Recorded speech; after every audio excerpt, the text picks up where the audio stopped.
This video is brought to you by Gateway Subaru. Higher standards.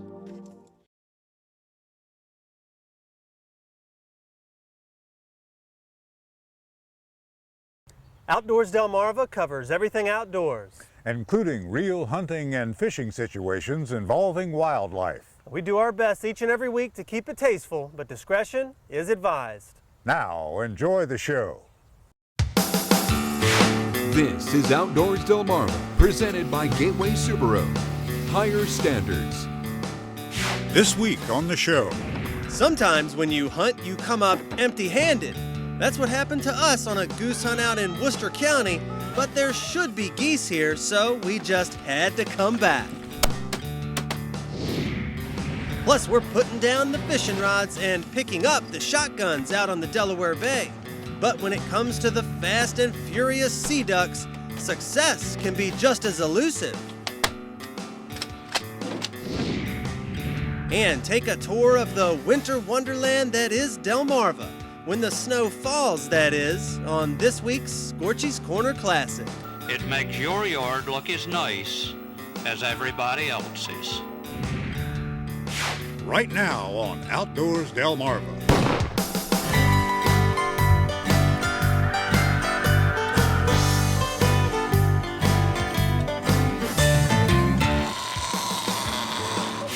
This is Outdoors Delmarva, presented by Gateway Subaru. Higher standards. And now, here's Andrew Tawes and Captain Willie Dykes. Thanks for watching Outdoors Delmarva. I'm Andrew Tawes. And I'm Captain Willie Dykes. Well, Andrew, we've had some really successful goose hunts recently. This cold weather had pushed a lot of Canadas down into our area, and that really helps you get your limit. Yes, it does, and with that in mind, I met up with some fellow Chrisfielders to see how far we could stretch our luck. But when it comes to hunting geese, success is not always guaranteed. We begin with an afternoon hunt at this field in Worcester County outside of Pocomoke. The Tylers, Gina and her dad Brian, and friend James East have been hunting here for years. They're pretty sharp. You can't leave anything for them to see. They are setting up the decoys to help lure in the Canada geese that are flying over daily. Wind's northeast, so we're going to try to set them, of course, in the wind. Every day, hundreds, if not thousands of geese have been seen in the field. They fly by going in and out of a nearby pond. James come over here yesterday and watched them. And they started coming in like 3:34, and he said they flew all night long. He said the fields were full, flying all over here, in and out, and so we're hoping for a good result tonight. When it comes to blinds, the one we're hunting out of this afternoon is rather luxurious and built by Gina herself. We spanned them across the ditch, and the rest of it, I got decking boards, 2x6.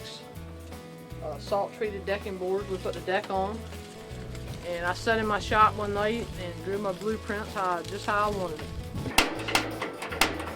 It's even equipped with a heater, rather comforting on chilly winter days like today. They said all I needed was a refrigerator and a bar, I'd be set. With the first-class accommodations, it's now time to wait out the geese. But the wait is proving longer than anticipated. We're concerned right now, but we should be seeing some geese. So if they were here yesterday, sitting in the field, you know, we're just hopefully they'll give us another look. Finally, Gina spots a group of geese leaving the pond, and they're heading our way.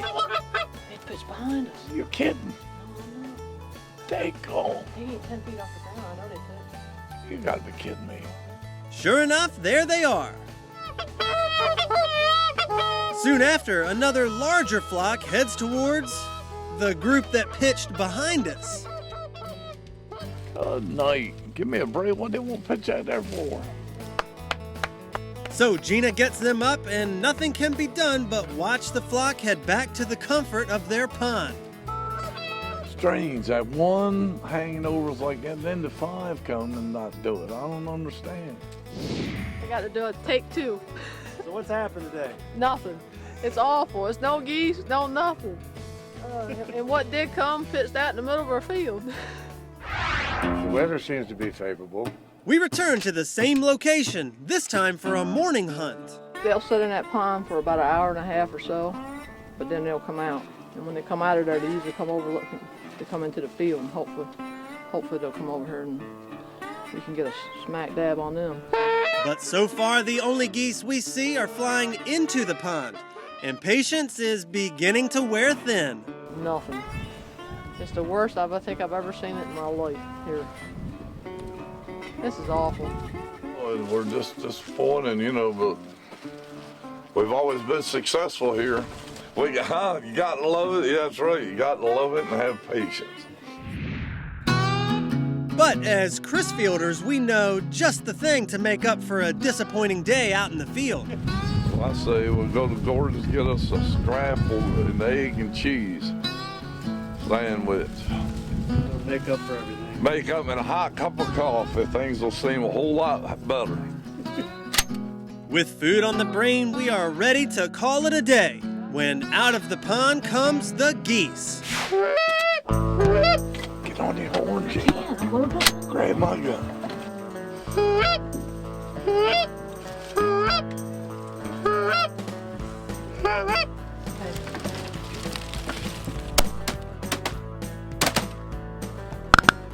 Oh, we got one out of all that. You got a big fish. That's embarrassing. Unbelievable. That'll get the blood pumping, get you cranked up. Now I got goose dinner today. Yeah, we gotta have a goose dinner now. Sounds like the thought of scrapple sandwiches are a thing of the past. And even though they're leaving with just a goose, it certainly wasn't from a lack of shooting. We give it Yeah, to 'em. we give it to them. We give it to them, that's for sure. But we didn't do well. That's embarrassing, but that's the way it goes. Get outdoors, Delmarva! Coming up next, we hit the Delaware Bay but leave the fishing rods because this time we're on the hunt for some rather elusive sea ducks. But first, did you know? There are at least 11 recognized subspecies of Canada geese. Generally, the geese get smaller as you move northward and darker as you move westward. What are the 4 smallest species of Canada geese now known as? The answer when we come back. You're watching Outdoors Delmarva, presented by Gateway Subaru. Higher standards. Sponsored by Shooter's Choice, Shorts Marine, and Wink Sporting Goods. Outdoors Delmarva will be right back.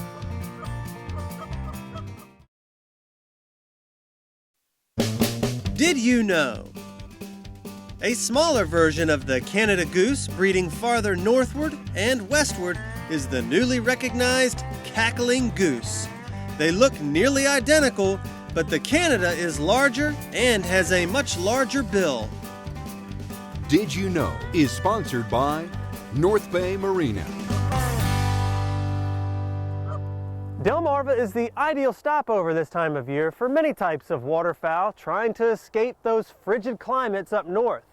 And when we found out that our friends at Delaware Family Fishing were putting down the rods and reels and instead picking up their shotguns for the chance to hunt some visiting sea ducks, well, we just had to tag along. You have to get up pretty early in the morning to have a chance at a successful sea duck hunt. We'll be going along with 4 friends today, and only one has some experience hunting ducks. So it will be fun watching the rest of the guys conquer the learning curve. We're going to be between Brown Shoal and the shipping channel. There's a little flat area. We were up here fishing on Sunday, and there were thousands of ducks. They usually hang out up here every year. We'll go set out some decoys and get the boat anchored up, and hopefully we'll have some ducks come into the back of the boat. We'll be deploying strings of decoys behind the boat that we hope will not only draw in some unsuspecting ducks, but also act as range markers for the guns. That one's 30 yards. Okay. All right, that one's 40 yards. You want them inside the decoys. Okay. As we anticipated, Captain Brian has put us on the ducks. Now it's up to the hunters to exercise patience and wait for the right shot. For the novice hunters, Captain Brian has some advice. What's the difference if you miss a bird behind it or if you miss a bird in front of it? I'll say behind you, you're not swinging through. Right, so let's miss birds in front of them. And there's always the possibility you can get one if you're in front. Yeah, you'll get that magic BB, but you're never going to get a magic BB if you're behind it. While many of the ducks remain just outside of the spread, a few venture in closer, and the hunt is underway with a bang.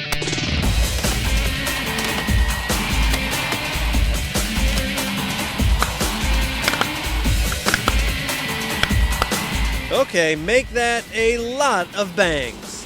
Well, I've never duck hunted before, so this is all new to me, the whole leading thing, and apparently I need to shoot about 12 feet in front of them.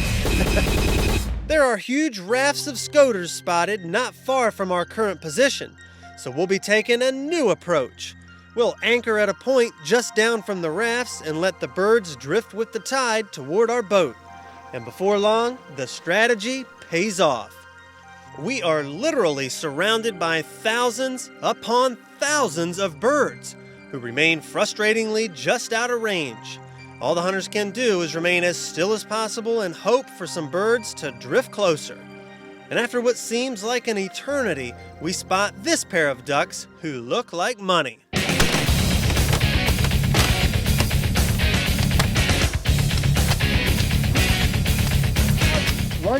And he shot.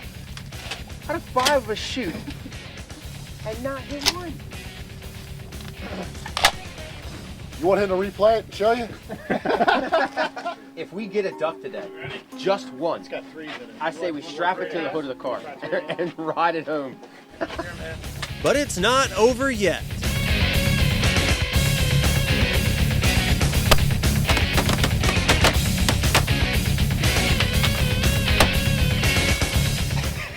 Like these must be super That's sea 15 ducks. rounds that last time. Like they move their feathers and there's just a big S on them. They just bounce off. With our best chances of getting some ducks pretty much over, it's time to pull in the decoys, and it looks like this has been just the day to get out on the water and do some shooting. We were shooting at them, but I was just a little upset we got a little skunk today, so I've never been skunked before sea duck hunting, so I guess there's a first for everything. Oh, it's great. I do this every day. I would do this every day. You know, it's look, and here comes 3 ducks. Yeah, here they come now. Oh, it's blast. Be even better if you could hit something, but yeah, I'd have fun. Yeah, I'd come out all the time if I could. It's a very humbling experience with these ducks. They're tough, they're fast. You think you hit them, they go down, they get back up, they fly off there. They're a very humbling type animal. I'd say that much. Coming up next, watermen gather from all over to see the latest and greatest gear, all under one roof. Of course, we can always expect the unexpected. Outdoors Delmarva will be right back.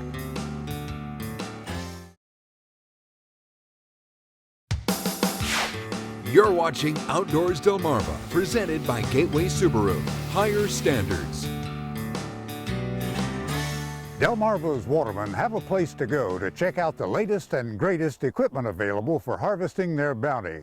It's the East Coast Commercial Fishermen's Expo in Ocean City, hosted once again by the Maryland Watermen's Association. Watermen harvest many species of seafood year-round, and it's not an easy job. Although the basic methods of harvesting remain unchanged, the equipment used is constantly changing. That's an old sounder. It's not even plugged. I can't even turn it on. And at this expo, you can see it all. We show all types of different gear that is used in the commercial fishing industry, from boats to crab pots to crab pot lines. It helps to bring all the watermen together, plus they sit down and have a chance to talk and look at different ideas and different ways things are done in the state. This is an oyster tumbler sorter washer. It tumbles the oysters, it cleans the oysters, and it sorts them out by size. When we started 3 years ago, we didn't think we'd be selling stuff to people in Maine, North Carolina, Washington State. It's really diverse across the country. Here locally, it's been, really booming. What we got here is, this is Garmin's 82 series. They have come in 8-inch, 12-inch and 15-inch. They also have a black box option. What this is this is a MFD, so it handles radar, chart plotter. Here this is a chirp page, and what chirp is it's the new latest and greatest type of sonar they have. Instead of seeing a ball here, you can see the individual fish. U.S. Fish and Wildlife was also on hand. They have an outreach program geared toward area watermen. We tag a lot of sturgeon. We also tag a lot of striped bass and horseshoe crabs, and they see a lot of fish. It's a northern snakehead that we caught in the Potomac River. That was about 16 pounds, and the world record was just caught on the Potomac, and it was just under 20 pounds. It spread Broad Creek, Marshy Hope, down around Blackwater, and as you can see, they're slowly working their way up the bay. And of course, we found some surprises, such as this fishmobile based on Tillman Island. A lot of our animals come from the watermen. They will find unusual things in their crab pots, or they'll find them in their crab nets, and they will bring them to us. If they can't use them in the market, we'll be able to display them here in the fishmobile and at our environmental center in Tillman. So if your local waterman is a kid, this is his candy store. It's open to the public, so be sure and check it out next year. Get outdoors, Delmarva. Coming up next, we recently got a taste of winter, and on this week's Scorchy's Corner Classic, we see just how beautiful and special this winter wonderland of Delmarva can be.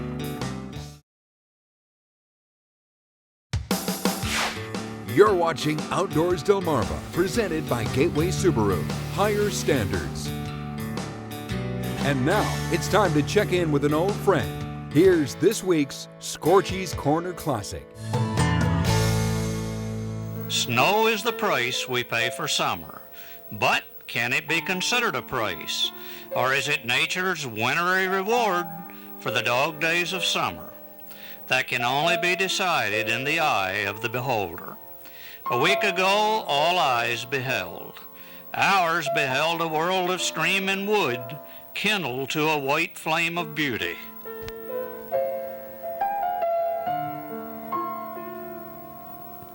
We saw the snowstorm transform a woodland into a magic kingdom, a field into a shimmering wonderland. We found such silence in the deep woods that even breathing was likened to the roar of the wind. Every branch of every tree was weighted with cold and stillness. Every stump was crowned with crystal, and every fallen log was plated with silver. The silence was dense and deep. Snow is one of the most dominant forces in the natural world, both a burden and a blessing to plants and animals. It triggers a reaction from every being in its domain. The real wonder of a snowflake is that something so fragile can have such a profound effect on living things. But though it's a menace to drive in and a burden to shovel, one of the nicest things about snow is it makes your yard look as nice as everybody else's. ScoreCheto is wandering our Delmarvelous land for WBOC News. Coming up next, your latest viewer videos and pictures. Outdoors Delmarva viewer pictures are sponsored by North Bay Marina.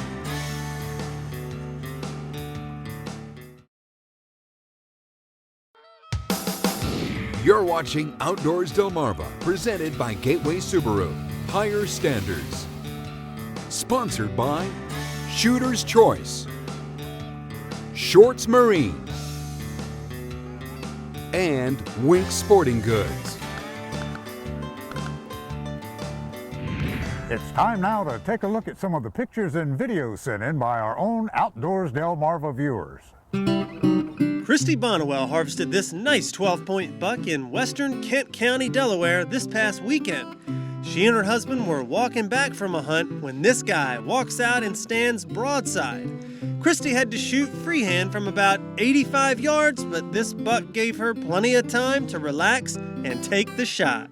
Here are 7-year-olds Gavin Murray and Garrett Wingate of Dagsboro, Delaware, saying get outdoors, Delmarva, after a morning duck hunt with their dads. Who says duck hunting is easy? Certainly looked like an exhausting day of ducking for Hunter Selby and his dog Hannah of Bishopville, Maryland, taking a break in their comfy duck blind. Well, that's going to wrap up another week of adventures for us. And Willie, we didn't exactly set the shore on fire. Had a couple of, didn't really get our bag limit on either hunt, but still was a lot of fun. That's right. It looked like they were heavy on the fun, easy on the ducks and geese. And you need a couple hunts like that every once in a while to keep you humble. So until next time, for my partner Andrew Taws, I'm Captain Willie Dykes reminding you to get outdoors, Delmarva.